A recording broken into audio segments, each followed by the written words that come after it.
Voter উপস্থিতি কম থাকলেও যারা ভোট কেন্দ্রে এসেছিলেন তাদের ভেতর উৎসব মুখরতা ছিল। নারী ভোটারদের উপস্থিতি একটু বেশি ছিল। শান্তিপূর্ণ পরিবেশে প্রথমবারের মতো ভোট দিয়ে স্বস্তি প্রকাশ করেছেন তরুণীরা। শীতের সকাল, তারপরেও সকাল সকাল কেন্দ্রে নারী ভোটারদের ভিড়। কিছু কিছু কেন্দ্রে পুরুষ ভোটারদের চেয়েও নারীদের সংখ্যা ছিল বেশি। বেলা বাড়ার সাথে সাথে উপস্থিতি বেড়েছে আরও। না, আমি নিজের ভোট নিজে দিচ্ছি।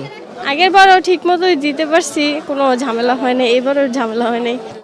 মধ্যবয়স্কদের উপস্থিতি বেশি থাকলেও পরিবারের বাকিদের সহযোগিতায় বয়স্করাও আসেন নিজের ভোট নিজে দিতে।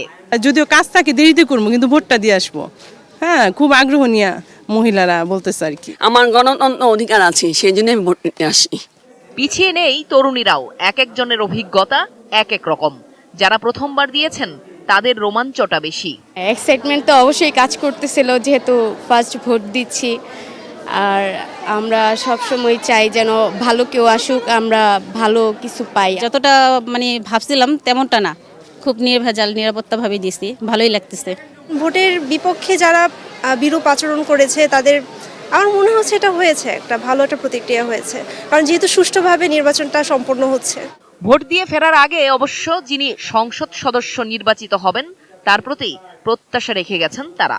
আমাদের যে ইয়াং জেনারেশন আছে তারা সবাই যেন আরো উন্নতির দিকে এগিয়ে যেতে পারে, ওই বিষয়টা মাথায় রেখে আমি ভোটটা দিয়েছি। জেনিয়া চিসিম, এটিএন নিউজ,